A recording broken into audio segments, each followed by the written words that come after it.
Sutra Teratai yang Menakjubkan, Bab 14, Praktek Penuh Kedamaian dan Kebahagiaan. Shin Fasyang Sutra Teratai, episode 1443. Usnisa adalah perumpamaan untuk ajaran sementara, dan mutiara adalah perumpamaan untuk prinsip kebenaran sejati. Dengan pengetahuan duniawi adalah sulit untuk meyakini dharma yang sangat mendalam, halus dan menakjubkan seperti ini. Benih karma dan kondisi pendukung yang baik atau buruk akan mendatangkan siklus balasan karma. Inilah ajaran yang mudah diyakini dan dipahami. Sedangkan ajaran sempurna dan seketika daripada kendaraan besar adalah sangat sulit diyakini dan diterima. Bahwa sifat dari makhluk awam adalah murni dan dapat mencapai kemudahan adalah hal yang paling sulit diyakini di antara semua hal yang sulit diyakini. Harus bersungguh hati untuk menghayati dan untuk memahami. Dengan pengetahuan duniawi adalah sulit untuk meyakini. Yang dengan kata lainnya, apa yang manusia ketahui, apa yang kita pahami dengan pengetahuan ini, agar dapat memahami dharma yang sangat mendalam, halus dan menakjubkan seperti ini, dharma yang begini di dalam sungguh tidak mudah, sulit untuk meyakini dengan pengetahuan kita. Untuk meyakini dharma yang begini dalam dan menakjubkan, sungguh tidak mudah untuk bisa meyakininya, karena pengetahuan kita sangat dangkal. Bagaimana mungkin dapat menghayati Buddha yang maha tercerahkan, dharma yang sangat mendalam, halus dan menakjubkan? Ini sungguh sulit. Jadi Buddha sangat ingin berbagi kondisi batinnya pada semua. Namun Buddha juga memahami bahwa kapasitas para makhluk tak mampu, sehingga Buddha mulai menggunakan benih karma dan kondisi pendukung yang baik atau buruk akan mendatangkan siklus balasan karma. Agar semua orang dapat memahami, karena ajaran ini masih lebih mudah, dapat didengar dan diterima, sehingga untuk diyakini, untuk dimengerti juga lebih mudah. Oleh karena itu, benih karma dan kondisi pendukung yang baik atau buruk akan mendatangkan siklus balasan karma. Inilah ajaran yang mudah diyakini dan dipahami. Ini merupakan analisa Buddha terhadap akar kapasitas para makhluk. Dia perlu mengamati kapasitas dalam memberikan pengajaran. Karena demikian barulah memulainya dengan 4 kebenaran mulia. Tetapi ajaran sempurna dan seketika daripada kendaraan besar adalah sangat sulit untuk diyakini dan diterima. Oleh karena itu, Buddha ingin membabarkan ajaran sempurna dan seketika dari kendaraan besar. Dia mengamati kapasitas para makhluk. Terlihat kebingungan, delusi, dan kemelekatan mereka. Maka Buddha Sakyamuni masih menyimpan ajaran di dalam hatinya untuk waktu yang lama. Tidak dapat langsung mengajarkannya karena dia mengamati kapasitas-kapasitas para makhluk. Masih sangat sulit diyakini dan diterima. Untuk mereka dapat sepenuhnya meyakini dan menerima serta menegakkan dan mempraktekannya dalam tindakan nyata masih belum sampai waktunya. Kapasitas belum matang. Oleh itu tidak dapat menunjukkan ajaran yang demikian kepada mereka. Karena kapasitas para makhluk yang belum cukup, dapat dilihat sifat dari makhluk awam adalah murni dan dapat mencapai kebudahan. Meskipun kapasitas menerima masih terpaut jauh, namun setiap orang sifat dari makhluk awam, sifat hakiki dari para makhluk pada dasarnya adalah sifat hakiki tahtata. Dengan sifat hakiki tahtata, maka dapat mencapai kebudahan. Inilah yang diyakini Buddha dan sangat yakin bahwa setiap orang memiliki sifat Buddha. Walaupun begitu, namun kapasitas masih terpaut sangat jauh karena kemelekatan pada aku, wujud aku, noda batin dan kegelapan batin yang masih sangat berat. meskipun bisa mencapai kemudahan. Namun jika tidak melenyapkan kegelapan batin dan noda batin, bagaimana mencapai kemudahan? Jadi hal yang paling sulit diyakini di antara semua hal yang sulit diyakini, kita harus mengatakan secara langsung bahwa setiap orang memiliki sifat kemudahan. Sangat mustahil bagi semua orang untuk memahaminya. Memberitahu setiap orang bertekad untuk melatih diri, yaitu praktek dalam tindakan nyata. Harus benar-benar mempraktekkan dan menegakkan. Jangan tergoyahkan ketika melihat situasinya. Mampu mempertahankan satu niat pikiran tanpa tergoyahkan. Mampu mempertahankan pikiran tak tergoyahkan. Bebas dari kekhawatiran duniawi, tercemar dari ketidaktahuan. Ini adalah sangat susah. Jadi, Dharma ini sempurna dan seketika ini metode pengajaran sempurna dan seketika yang sejati masih tersembunyi, masih tidak sanggup memberikan pengajaran. Ini adalah perumpamaan.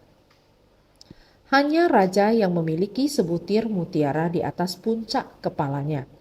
Raja pemutar roda adalah perumpamaan untuk Tathagata. Usnisa adalah perumpamaan untuk ajaran sementara daripada dua kendaraan.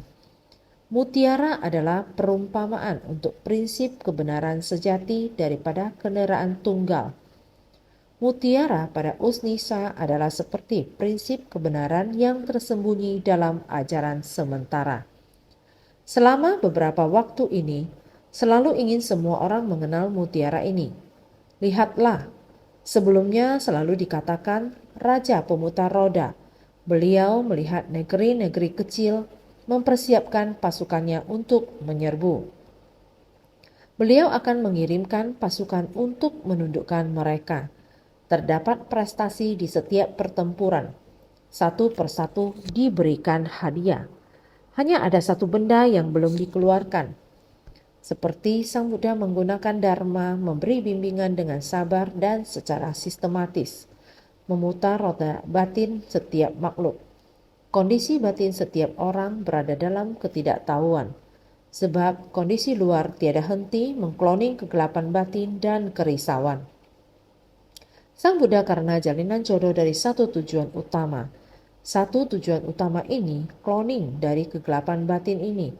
Sehingga Sang Buddha datang ke dunia, yaitu untuk membuka dan menunjukkan agar para makhluk dapat tercerahkan.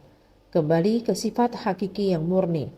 Akan tetapi apa boleh buat, kemelekatan para makhluk sangat mendalam. Kekotoran batin sangat mendalam dan berat. Sangat sulit. Oleh karena itu, Sang Buddha dari kehidupan ke kehidupan berada di dunia, menebarkan dharma bajik, menjalin jodoh baik, membimbing para makhluk ini dari kehidupan ke kehidupan. Akan tetapi para makhluk pasang surut, sudah timbul kemudian kembali tenggelam, membangkitkan tekad baik, membangun ikrar baik dalam jangka waktu tertentu, meskipun kondisi luar kembali mengguncang. Serbersih niat ini pun sangat cepat sirna, pasang dan surut. Maka dari kehidupan ke kehidupan terus datang. Terus memberikan pengajaran, mengulang dan terus mengulang. Demikianlah para makhluk. Jadi sebab dan kondisi Sang Buddha secara bertahap matang. Dia mewujudkan pencapaian kemudahan. Sebenarnya adanya 3 mustika sudah cukup. Buddha, Dharma, Sangha sudah cukup. Beliau menjadi teladan dalam memberi pengajaran di dalam kelompok Sangha. Meskipun Sang Buddha mengetahui bahwa akar Sangha tidaklah seragam, tetapi hendak menemukan yang sekali memberi petunjuk langsung mencapai pencerahan dan mempertahankan kebaikan mereka selamanya. Seperti ikrar baik ini diharapkan mereka untuk mempertahankan selamanya. Bukankah lingkungan sekitar tidak ideal? Jadi dia menggunakan waktu untuk mengubah lingkungan, merancang metode terampil untuk memberikan pengajarannya. Jadi selama 40 tahun dulu pada saat ini dan semua makhluk telah mendengar dari suara itu. Dengan mendengar dari suara-suara itu secara bertahap untuk memahaminya, waktu sesuai urut-urutannya, serta ada sebab dan kondisi yang muncul. Munculnya sebab dan kondisi mulai berhubungan. Setelah mendengarnya, perlahan mulai ada kemajuan. Mulailah memahami untuk menghubungkan dharma ini dengan kondisi luar dan memahami tentang ketidakkekalan. Ini adalah Pratyekya Buddha. Sang Buddha dengan sekuat tenaga menyesuaikan kapasitas para makhluk, mengajari sesuai kapasitas selama 42 tahun. Metode apapun sudah dibabarkan. Akar kapasitas pelan-pelan membimbingnya. Bagaikan raja pemutar roda memimpin negara. Seandainya ada orang datang menyerang, maka akan diutus prajurit untuk menaklukkannya. Seperti Buddha Sakya adalah raja suciwan pemutar roda. Beliau biasanya harus baik-baik mengikuti panduan kebajikan, sama seperti prajurit negara. Biasanya juga harus berlatih, ikut serta dalam latihan militer. Ini adalah umpama kita biasanya. Kita juga perlu menenangkan pikiran kita, baik-baik berusaha keras, menyelaraskan hati dan pikiran kita. Apakah kita sudah melakukan kebajikan dengan benar? Ada berpikiran benar atau tidak? Batin kita apakah ada tenang atau tidak? Kebijaksanaan kita ada terbuka. Ini biasanya Sang Buddha tidak berhentinya memberikan dharma kepada kita. Kita harus tidak berhentinya menerimanya. Tidak berhentinya terus maju. Keulatan ini adalah Raja Suciwan pemutar roda. Melatih pikiran kita, memutar roda batin kita. Bukankah kita baru saja mengatakannya beberapa hari yang lalu? Berbicara tentang dunia menguasai 4 benua besar. Sebenarnya berbicara tentang dunia begitu besar. Ruang angkasa masih ada batasannya. Namun kapasitas batinia kita tak terbatas. Jadi yang ingin kita bicarakan adalah roda hati kita. Prinsip kebenaran mampu mencakup segala alam dharma pada alam semesta ini. Kita seharusnya mengetahuinya. Ini adalah kondisi batin Buddha. Menjadikan hati Buddha sebagai hati sendiri. Apa yang telah diketahui Buddha dan lingkungan di mana Buddha tersadarkan, prinsip kebenaran, kita juga harus mengetahuinya. Buddha mengajarkan kita demikian, juga berharap kondisi batin kita dapat menyatu dengan kondisi batin Buddha. Kita sekarang terus mengimbau semua orang menjadikan hati Buddha menjadi hati sendiri. Kita sekarang harus belajar tentang kondisi batin Buddha. Jadi sekarang kita harus belajar tekad guru sebagai tekad sendiri. Semua orang bersama-sama dengan satu tekad, yaitu untuk belajar ajaran Buddha, belajar tentang kondisi batin Buddha, belajar ajaran Buddha kembali pada sifat hakiki batin kita.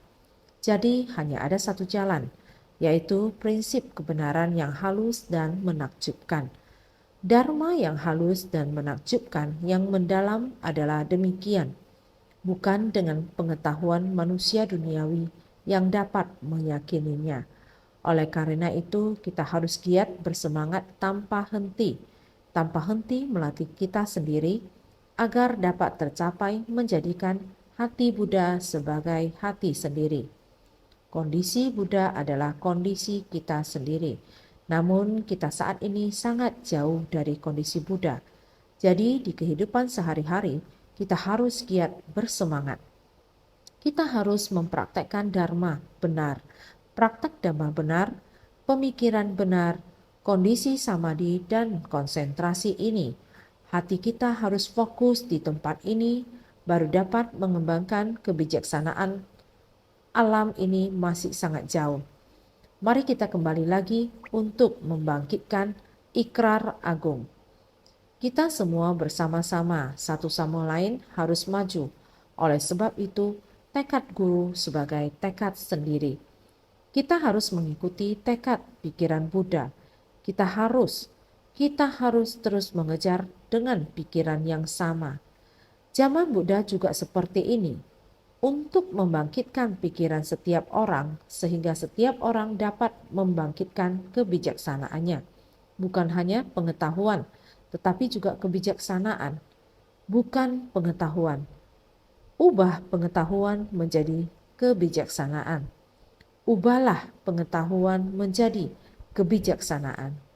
Semoga setiap orang saat ini adalah saatnya untuk mengubah pengetahuan menjadi kebijaksanaan, sehingga kita dapat bekerja sama untuk mengejar kebenaran sejati yang halus dan menakjubkan ini.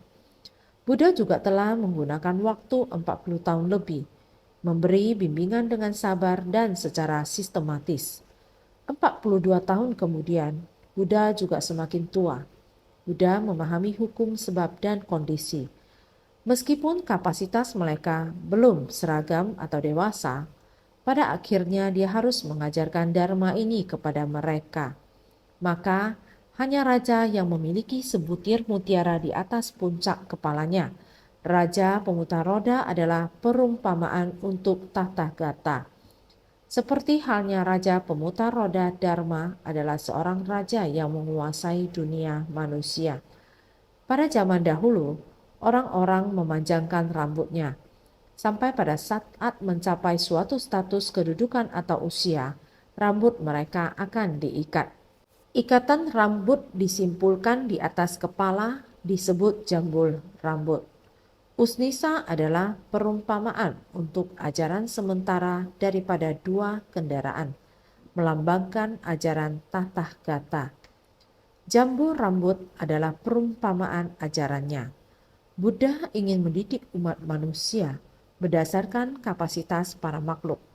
Buddha harus menerapkan metode-metode yang terampil. Metode terampil disebut ajaran sementara. Maka Buddha menggunakan ajaran sementara ini, mengajar berdasarkan kapasitas mereka. Mutiara adalah perumpamaan prinsip kebenaran kendaraan tunggal. Prinsip kebenaran kendaraan tunggal ini adalah isi hati Buddha, berada dalam pikiran Buddha, belum diungkapkan keluar. Maka sebelumnya kita telah mendiskusikan bahwa Buddha belum mengungkapkan harapan mendasarnya. Harapan mendasar inilah yang sedang dibicarakan sekarang. Mutiara pada Usnisa adalah seperti prinsip kebenaran yang tersembunyi dalam ajaran sementara. Di atas kepala terdapat rambut. Raja pemutar roda di atas kepala terdapat Usnisa. Mutiara pada Usnisa adalah seperti prinsip kebenaran yang tersembunyi di dalam ajaran sementara. Demi ajaran menggunakan perumpamaan ini, maka harus menggunakan metode ajaran sementara. Dengan menunjukkan kekuatan ajaran sementara dalam membimbing, maka dengan metode ajaran sementara untuk membimbing kebenaran sejati. Oleh karena itu, kebenaran sejati diajarkan dengan metode ajaran sementara, disembunyikan di bawahnya. Karena Sang Buddha tidak mampu di dalam waktu yang singkat, maka mengembangkan ajaran sementara dalam waktu yang singkat dengan menggunakan ajaran sejati untuk membimbing. Maka hanya dengan pilihan menggunakan waktu yang ada, menyesuaikan dengan kondisi, menyebarluaskan ajaran dengan sabar dan secara sistematis. Karena dengan cara seperti ini baru dapat prinsip kebenaran yang tersembunyi dalam ajaran sementara. Demi membabarkan dharma kendaraan tunggal, maka membutuhkan kapasitas yang rapi. Saat waktu yang tepat datang, baru dapat dibabarkan. Artinya Tathagata dalam Persamuhan Sutra Teratai membuka ajaran sementara untuk menunjukkan ajaran sejati dan memberikan peramalan bagi para praktisi dari dua kendaraan. Dengan membalik dari kecil menuju besar, mereka berkesempatan untuk mencapai kebudahan. Ibarat raja pemutar roda yang melepaskan mutiara pada Usnisa untuk diberikan kepada mereka yang berjasa. Makanya menggunakan perumpamaan ini. 42 tahun adalah memberi ajaran sementara. Metode terampil dengan ajaran sementara. Setelah 42 tahun kemudian, Tathagata pada tempat pelaksanaan Persamuhan Sutra Teratai mulai membabarkan ajaran sesungguhnya, membabarkan ajaran sementara, mengungkapkannya, dikarenakan sesungguhnya tersembunyi di balik sementara. Dengan ini disembunyikan, sekarang diungkapkan, memunculkan prinsip sesungguhnya. Sang Buddha datang ke dunia adalah untuk persoalan ini. Maka beliau terlebih dahulu memberi peramalan. Terlebih dahulu menegakkan keyakinan Anda semua. Dengan memiliki keyakinan sehingga dapat mempelajari pintu Dharma. Oleh karena itu, perlu untuk menegakkan keyakinan. Jadi kita telah membahasnya di awal. Berapa banyak murid yang sekali, dua kali, kemudian tiga kali diberikan peramalan. Dengan ini pelan-pelan memberitahukan Anda semua untuk menegakkan keyakinan. Jadi dengan membalik dari kecil menuju besar, agar semua orang memiliki keyakinan pada diri sendiri. Tahu bahwa pembinaan diri yang telah mereka lakukan sebelumnya adalah ajaran kendaraan kecil, membuat mereka introspeksi dan merenungkannya sebentar. Introspeksi diri sebentar, mengerti bahwa sebelumnya telah melekat pada diri sendiri, hanya memberi manfaat pada diri sendiri, hanya ingin diri sendiri terbebaskan. Ternyata mesti masuk ke dalam kerumunan orang banyak untuk sekaligus memberikan manfaat bagi orang lain. Untuk masuk ke dalam kerumunan menempa diri. Ternyata, jika keahlian ini tidak mencukupi, masih tidak dapat memasuki kerumunan orang banyak. Sehingga kita juga harus menempa keahlian ini. Mengerti bahwa kegelapan batin harus dicegah. Kita harus mencegah kesalahan dan menghentikan kejahatan. Kita harus mencegah kesalahan dan menghentikan kejahatan. Sila ini setelah sangat stabil, barulah kita bisa masuk ke dalam kerumunan orang banyak. Batin kita mesti sangat samadhi, barulah kita tidak akan terpengaruhi oleh kerumunan. Kebijaksanaan kita haruslah sangat memadai, barulah dapat menyesuaikan dengan kapasitas memutar roda Dharma. Inilah kenapa kita harus berlatih. Oleh karena itu, sekarang semua orang tahu bahwa kita harus membalik dari kecil menuju besar. Ini adalah yang Sang Buddha mulai, mau menunjukkan Dharma yang paling menakjubkan. Jadi dengan membalik dari kecil menuju besar, mereka berkesempatan untuk mencapai kebudahan. Diri sendiri tahu bahwa saya bukan hanya dapat terbebas dari tumimba lahir, saya juga dapat mencapai kebudahan. Asalkan saya telah berjalan melewati 6 paramita dan puluhan ribu prakteknya. Jika demikian, dengan sendirinya saya akan dapat mencapai kondisi kebudahan. Singkat kata, mesti meminjam kondisi penderitaan para makhluk bergabung untuk menempa diri dunia yang penuh dengan kerisauan dan penderitaan semacam ini. Bergabung, menempa diri. Bodhisattva muncul dikarenakan adalah makhluk yang menderita. Oleh karena itu, ibarat raja pemutar roda yang melepaskan mutiara pada Usnisa, Sang Buddha diibaratkan sama seperti raja pemutar roda.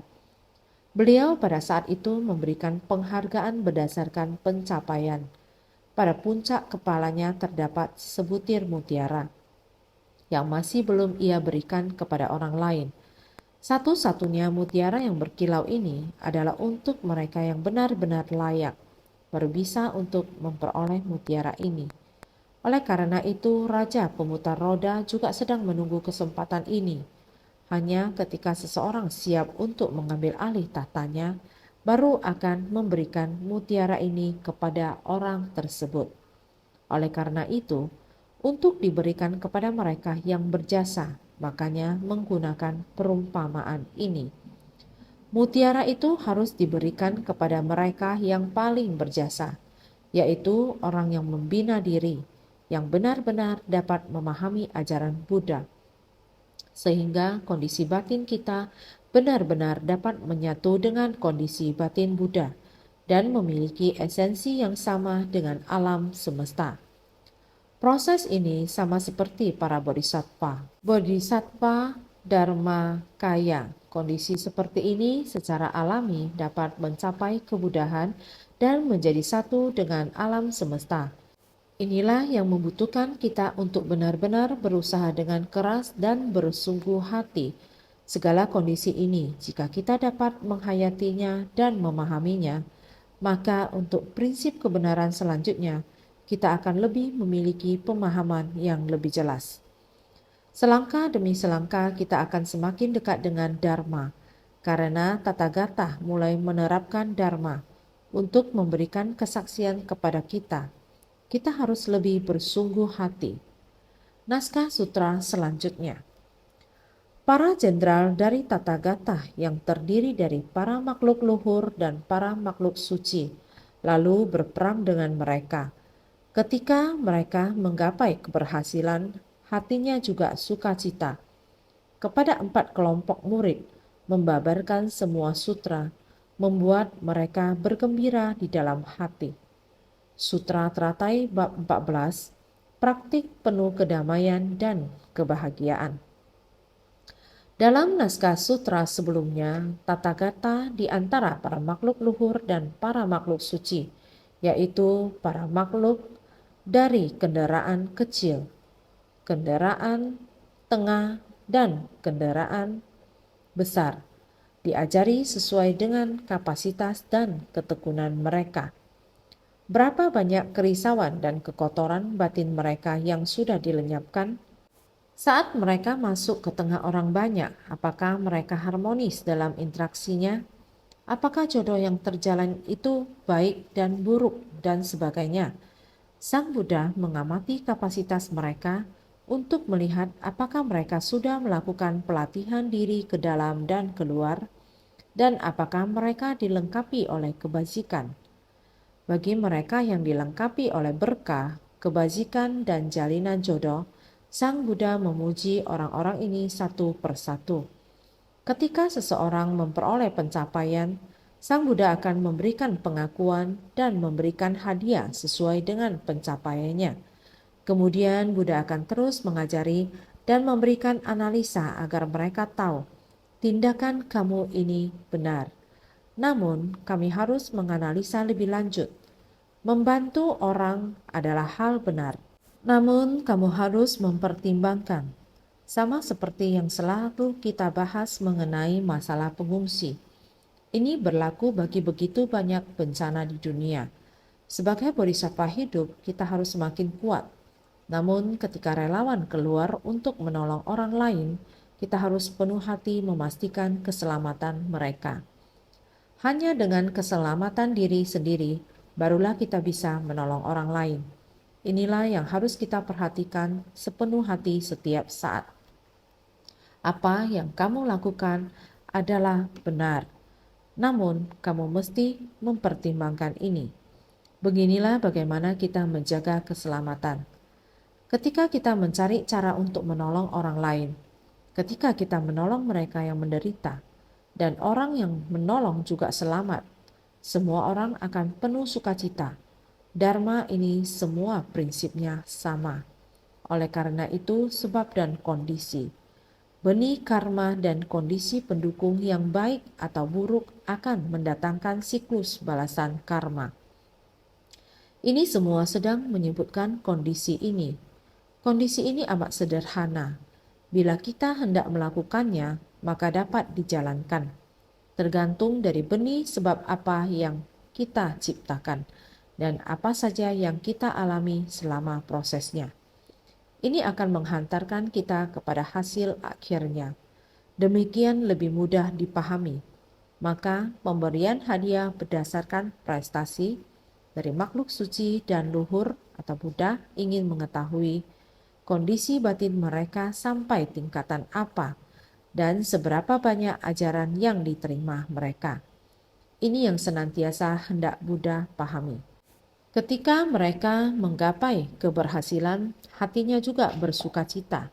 Melihat mereka telah sangat tekun, telah melenyapkan kegelapan batin dan kerisauan mereka. Juga mengikis keraguan dan delusi secara bertahap. melenyapkan keraguan mereka. Batin mereka dan batin Buddha amat bersuka hati, sehingga beliau kepada 4 kelompok murid membabarkan semua sutra, membuat mereka bergembira dalam hati. Buddha bersukacita segera membabarkan Dharma, agar mereka mengerti metode ini. Begini kamu sudah benar.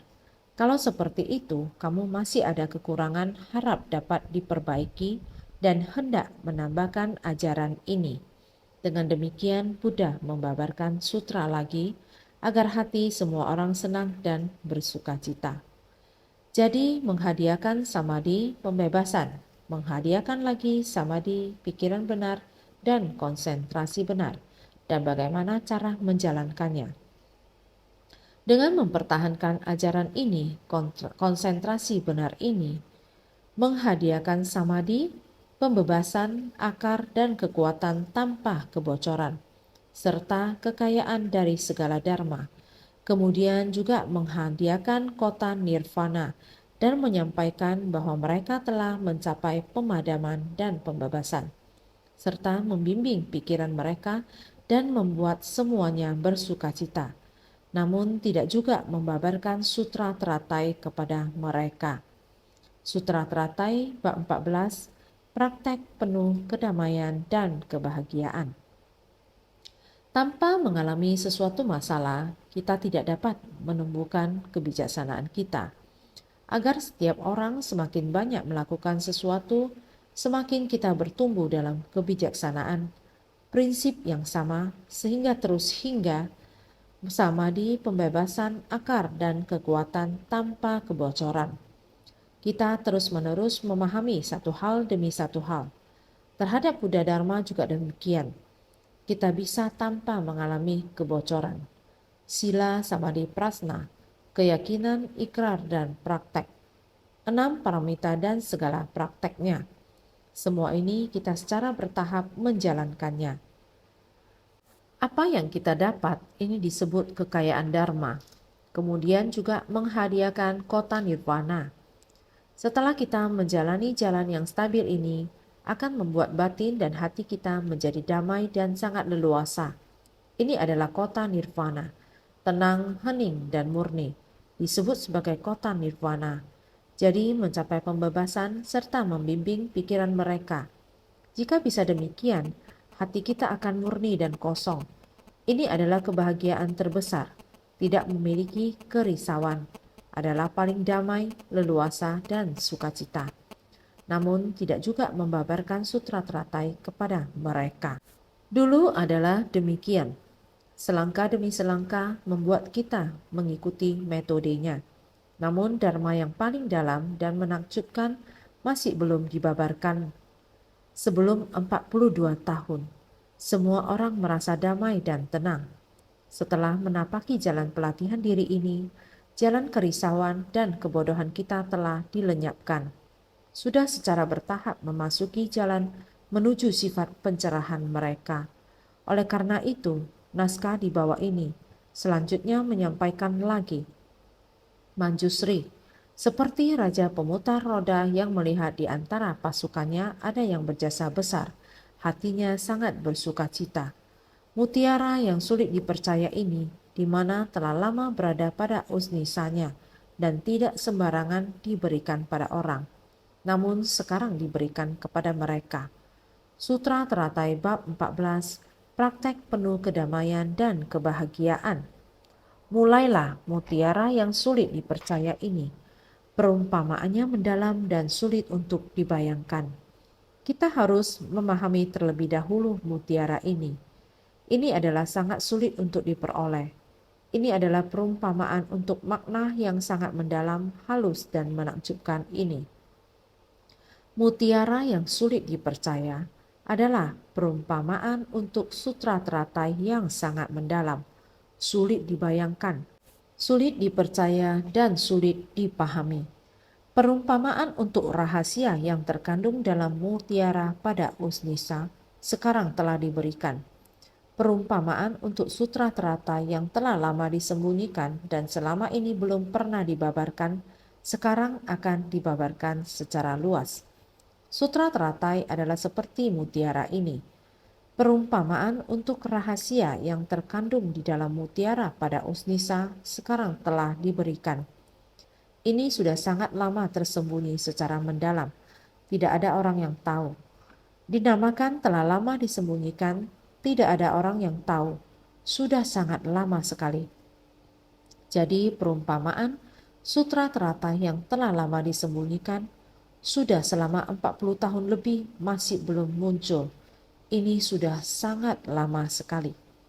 Selama ini belum pernah dibabarkan. Sekarang akan dibabarkan secara luas. Di saat ini akan mulai membabarkan kepada semua orang secara luas. Jadi, Manjusri seperti raja pemutar roda yang melihat di antara pasukannya ada yang berjasa besar, hatinya sangat bersukacita. Sang Buddha melihat hal ini juga sangat sukacita. Sama seperti raja pemutar roda dan prajuritnya pergi berperang. Pulang membawa kemenangan, raja akan sangat sukacita. Prinsip kebenaran yang sama.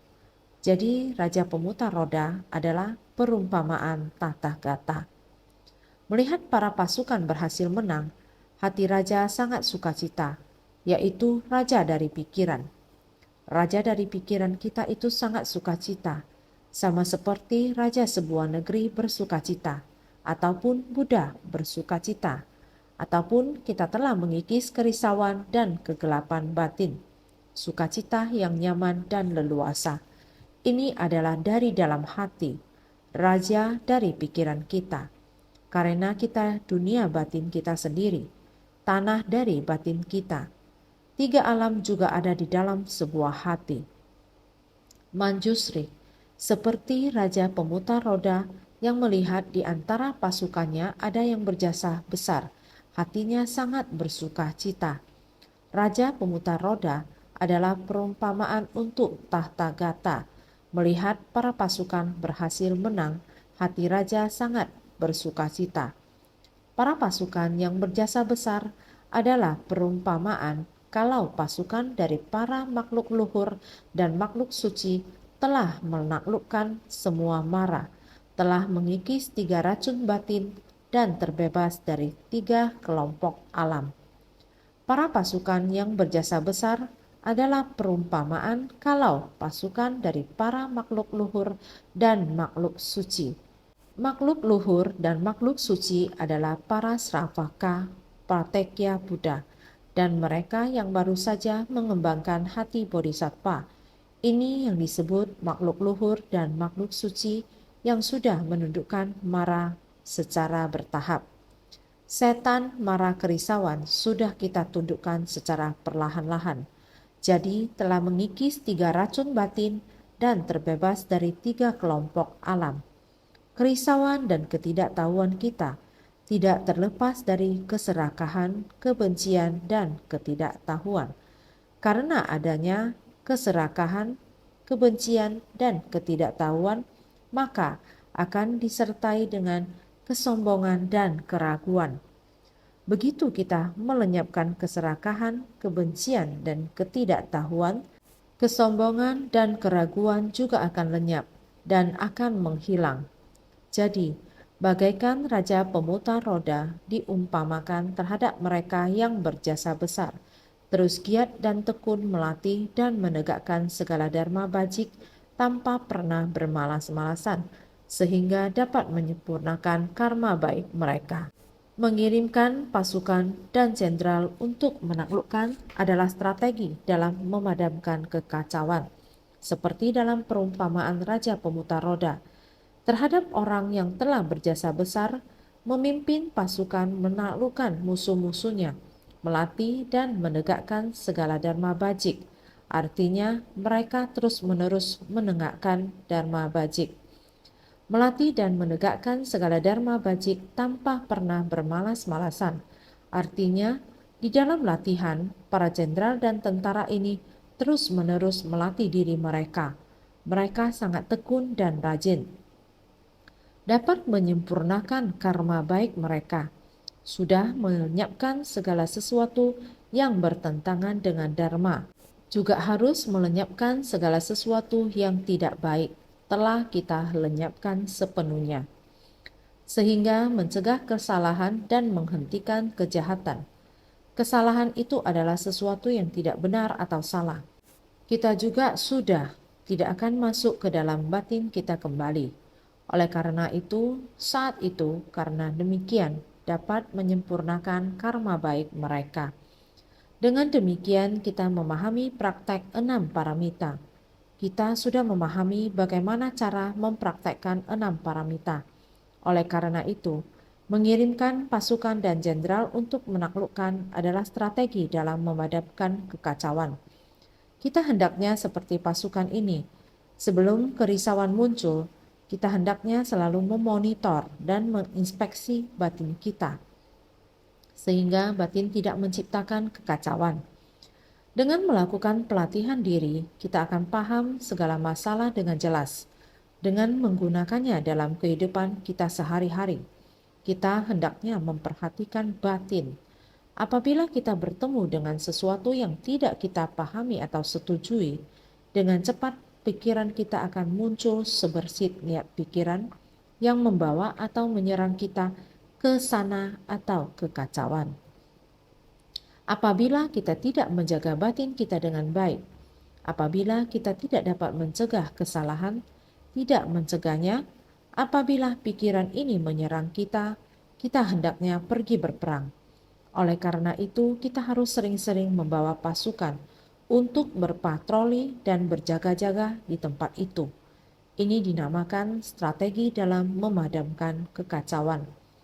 Kita memiliki metode untuk tetap menjaga keamanan, tidak ada kekacauan. Prinsip yang sama.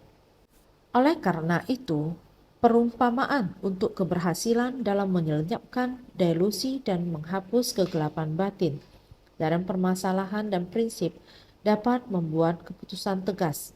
Pikiran penuh kebijaksanaan berdiam dengan tenang dalam dharma dan tegas memutuskan dalam suatu kondisi. Dinamakan sebagai kebijaksanaan. Dengan kebijaksanaan ini, mereka memiliki kapasitas untuk giat melatih ajaran dari kendaraan besar. Makanya hatinya sangat bersukacita. Dengan delusi ini, mempunyai banyak delusi, itu adalah kita masih belum bisa memurnikan, masih belum sangat jelas, masih belum dapat menentukan mana yang benar dan mana yang salah. Sangat bingung. Tabiat buruk kita ini, maka kita hendaknya bersungguh hati, selapis demi selapis untuk memahami delusi dan kegelapan batin ini. Keberhasilan kita dalam melenyapkan, inilah kita telah berupaya keras. Berupaya keras telah sangat memahami. Jadi di dalam permasalahan dan prinsip dapat membuat keputusan tegas. Kita tahu hal mana yang kita bisa lakukan, hal mana yang kita tidak bisa lakukan. Kita dapat membuat keputusan tegas, sangat jelas. Kita bekerja keras untuk melakukan apa yang seharusnya kita lakukan. Tidak mengambil resiko untuk melakukan sesuatu yang tidak seharusnya kita lakukan. Itu mengharuskan kita bisa membedakan dengan jelas, menganalisa dengan jelas. Demikianlah yang selalu kita lakukan. Jadi, pikiran penuh kebijaksanaan berdiam dengan tenang dalam dharma dan tegas memutuskan dalam suatu kondisi. Kebijaksanaan kita, kebijaksanaan yang mengacu pada kebijaksanaan yang memandang secara setara. Meskipun sebelumnya ada kebijaksanaan untuk membeda-bedakan. Apakah membeda-bedakan layak dipraktekkan? Kebijaksanaan yang memandang secara setara, kita harus mengetahui, meskipun ada yang jahat dan ada yang baik, bagaimana kita memaafkan yang jahat, bagaimana bertoleransi, bagaimana kita membantu, pola pikir mereka dan konsep pemikiran mereka, bagaimana secara bertahap mengatasi delusi akan tabiat buruk ini, tindakan kegelapan batin mereka, niat pikiran yang demikian, kerisauan yang seperti ini, bagaimana mengatasinya. Ini juga harus menggunakan kebijaksanaan yang memandang secara setara. Kita benar-benar bersungguh hati membantu mereka berdiam dengan tenang dalam dharma. Inilah bagaimana bodhisattva mengerjakan sesuatu. Harus bagaimana? Setelah berhasil menghapus penderitaan mereka, dilanjutkan dengan membabarkan Dharma. Setelah menggunakan berbagai macam cara untuk menghapus penderitaan, bagaimana bisa mereka menolong mereka dengan damai berdiam di dalam Dharma, menjernihkan pikiran mereka dan kembali ke sifat hakiki mereka. Lihatlah para tawanan yang bekerja bersama kita di penjara. Setelah menjernihkan pikiran mereka, pandangan dan pemikiran mereka menjadi baik. Lalu mereka bisa bergerak ke arah yang benar. Dengan pikiran baik dan awal yang baru, sama halnya sifat hakiki tatata sama untuk semua orang. Maka pikiran penuh kebijaksanaan berdiam dengan tenang dalam Dharma dan tegas memutuskan dalam suatu kondisi. Pikiran kita perlu untuk mempunyai kapasitas ini. Dinamakan sebagai kebijaksanaan atau prajna. Begitu kita memiliki kebijaksanaan yang tegas, kita juga harus pikiran penuh kebijaksanaan berdiam dengan tenang di dalam Dharma. Saat itulah kita bisa berada dalam harmoni dengannya. Maka dengan kebijaksanaan ini, mereka memiliki kapasitas untuk giat melatih ajaran dari kendaraan besar. Makanya hatinya sangat bersukacita. Jadi mutiara yang sulit dipercaya ini, di mana telah lama berada pada usnisanya dan tidak sembarangan diberikan kepada orang. Menurut kiasannya, mutiara ini akhirnya harus diberikan setelah menemukan orang yang tepat. Ia harus memberikan mutiara ini. Mutiara yang sangat sulit dipercaya ini, di mana telah lama berada pada usnisanya dan tidak sembarangan diberikan pada orang. Dharma yang sulit diyakini pada puncak kepala ini, 48.000 pintu Dharma dinamakan sebagai rambut. Dharma menakjubkan ini adalah paling unggul di antara semua Dharma, bagaikan mutiara pada usnisa. Selama 40-an tahun disembunyikan dan tak pernah diutarakan. Dinamakan telah lama berada. Karena kapasitas belum matang, makanya tidak segera dibabarkan. Jadi Dharma yang sangat sulit diyakini pada puncak kepala ini, mutiara yang di puncak kepala sama seperti Dharma yang sulit diyakini. Dan rambut mengandung 40.000 pintu Dharma. Karena para makhluk memiliki 84.000 kerisauan, sehingga berapa banyak kerisauan dan ketidaktahuan, maka akan ada berapa banyak Dharma. Oleh karena itu disebut sebagai rambut. Mutiara di puncak kepala. Dharma menakjubkan ini adalah paling unggul di antara semua Dharma, bagaikan mutiara pada usnisa. Sama seperti mutiara pada usnisa.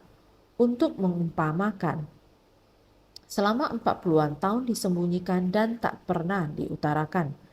Tersimpan mendalam, selama 40-an tersimpan mendalam, tidak pernah diutarakan. Dinamakan telah lama berada, sudah disembunyikan sangat lama. Jadi karena kapasitas belum matang, karena akar kapasitas masih belum matang, waktu masih belum tiba dan sebagainya. Makanya tidak segera dibabarkan. Karena demikian, maka tidak segera dibabarkan. Sekarang melepaskan usnisa artinya membuka ajaran sementara. Memberikan mutiara artinya menunjukkan ajaran sejati. Ini adalah perumpamaan untuk membuka dan menunjukkan sutra teratai. Setelah lama mendiamkan inti sarinya, disembunyikan dan tak pernah diutarakan, makanya dikatakan tidak sembarangan diberikan kepada orang.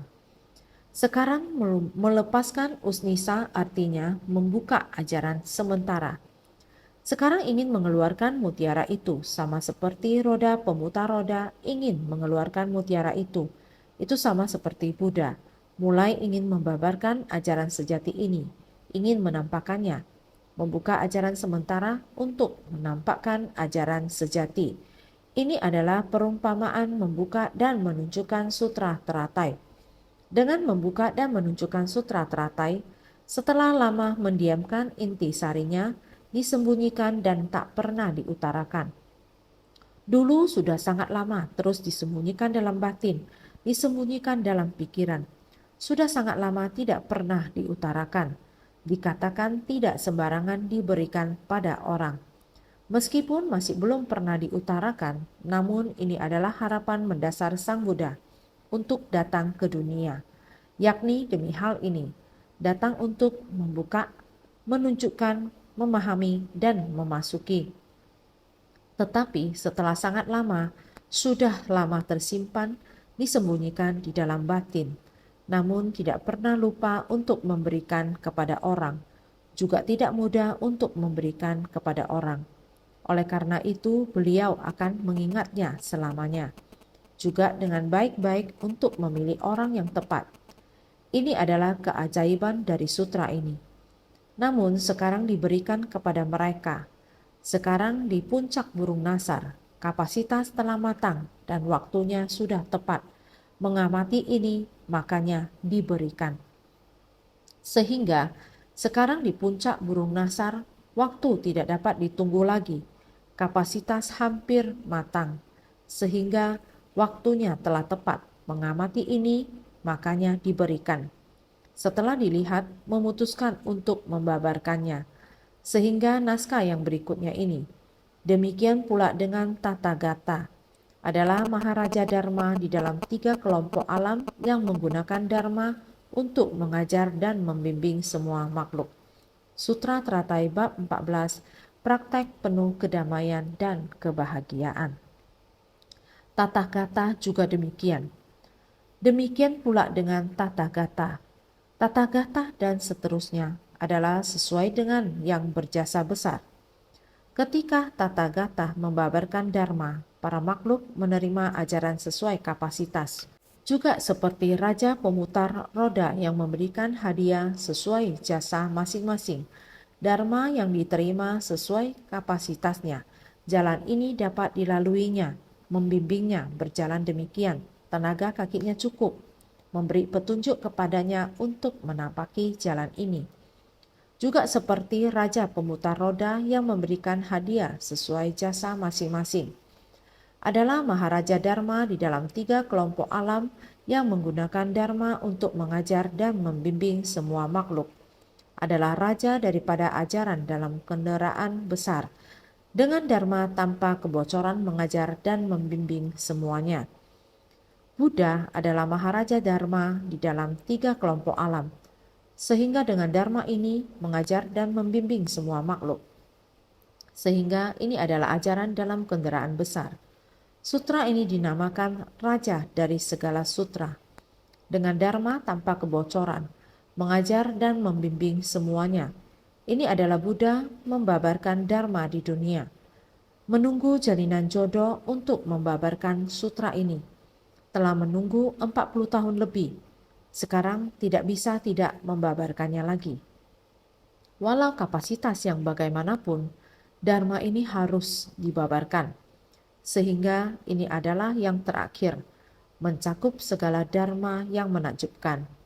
Berada di dalam sutra ini, makna yang di dalamnya sangat dalam.